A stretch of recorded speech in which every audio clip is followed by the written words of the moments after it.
നിന്ന് സാധ്യതകൾ തിരഞ്ഞെടുത്തു, വെട്ടിമിനുക്കി. ജീവിതത്തിലെ പ്രതീക്ഷയെന്ന ഇടത്തിലേക്കുള്ള പുതുവഴിയിലാണ് ചിലർ. നമുക്ക് സാമ്പത്തികമായി ഒരുപാട് ബുദ്ധിമുട്ടുകൾ വരും. അതിനെ തരണം ചെയ്യുക എന്നുള്ള രീതിയിലാണ് ഒരു കുടുംബശ്രീ അംഗവും കൂടി ആയ ഞാൻ ഒരു തൊഴിൽ സംരംഭം എനിക്ക് തുടങ്ങണമെന്ന് ആഗ്രഹം വരികയും അപ്പോൾ നമുക്ക് വേറിട്ടൊരാശയം വന്നു. ചെയ്യാത്ത അഴുകാത്ത സാധനങ്ങൾ ഉണ്ടാക്കി വിൽക്കുന്ന ഒരു മാനസികാവസ്ഥയിലോട്ട് വന്നു. അപ്പോൾ ആലോചിച്ചപ്പോൾ കിട്ടിയതാണ് നമ്മുടെ കോട്ടൺ വേസ്റ്റ്.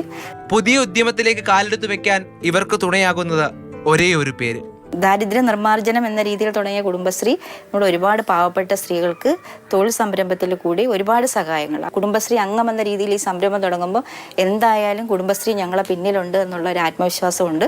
എങ്ങനെയായാലും ഞങ്ങളെ കുടുംബശ്രീ സഹായിക്കും എന്നുള്ളൊരു മാനസികാവസ്ഥ ഉള്ളതുകൊണ്ട് ധൈര്യപൂർവ്വം കുടുംബശ്രീ അംഗം ആയതിൻ്റെ പേരിൽ തന്നെയാണ് തുടങ്ങിയത്.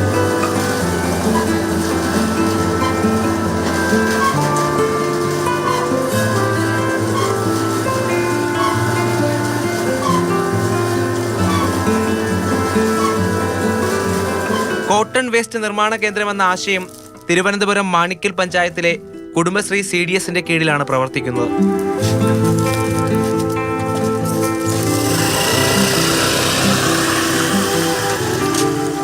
പുതിയ തൊഴിലിടത്തിൽ തുണികൾക്ക് രൂപമാറ്റമുണ്ടായി.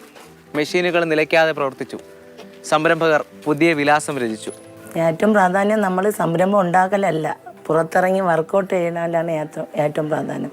ഒരു ദിവസം നമ്മൾ ഒരു 4 കിലോയെങ്കിലും വിറ്റില്ല എങ്കിൽ നമുക്ക് സമ്പാദ്യം എടുക്കാൻ സാധിക്കില്ല എന്നാണ് എൻ്റെ അർത്ഥം. അതിനുവേണ്ടി 2 പേര് ഇവിടെ കോട്ടൺ വേസ്റ്റ് അടിക്കുമെങ്കിൽ 2 പേര് പുറത്തുപോയി കടകൾ പിടിക്കലാണ്, വർക്കൗട്ട് ചെയ്യാനാണ് ജോലി. സംരംഭകർ കൂടുതൽ മെഷീനുകൾ വാങ്ങി ചുറ്റുമുള്ളവർക്ക് തൊഴിൽ നൽകാനുള്ള ഒരുക്കത്തിലാണ്. നമുക്ക് വരുമാനം ഉണ്ടാകുന്നതിനേക്കാൾ മറ്റുള്ളവർക്കൊരു വരുമാനം ഉണ്ടാക്കി കൊടുക്കുക, ഇതാണ് നമ്മുടെ ലക്ഷ്യം. ഇന്നോവേറ്റീവായിട്ട് എന്തെങ്കിലും ചെയ്യണം എന്നുള്ളതിൻ്റെ ഫലമായിട്ടാണ് ഇങ്ങനെ ഒരു ആശയം വന്നതും അതിൽ നിന്ന് ഇങ്ങനെ ഒരു സംരംഭം ഉടലെടുത്തത്.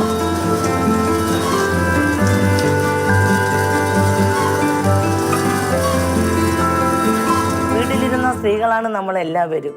നമ്മളിപ്പോൾ കുടുംബശ്രീയിൽ വന്നു, കുടുംബശ്രീ പ്രസ്ഥാനത്തിൽ വന്നു, അങ്ങനെ സംരംഭം ചെയ്തു. അത് കഴിഞ്ഞ് സമൂഹത്തോട് ചെയ്യുന്ന പ്രവർത്തനങ്ങളുണ്ട്. നമ്മൾ സാമൂഹ്യ പ്രവർത്തകരാണ് നമ്മളെല്ലാം. ഇറങ്ങിയ ശേഷമാണ് നമ്മൾ കുറേ ജനങ്ങളെ കണ്ടെത്തി അവർക്ക് അവബോധം കൊടുക്കുക കൂടെ ലക്ഷ്യം നമുക്കുണ്ട്.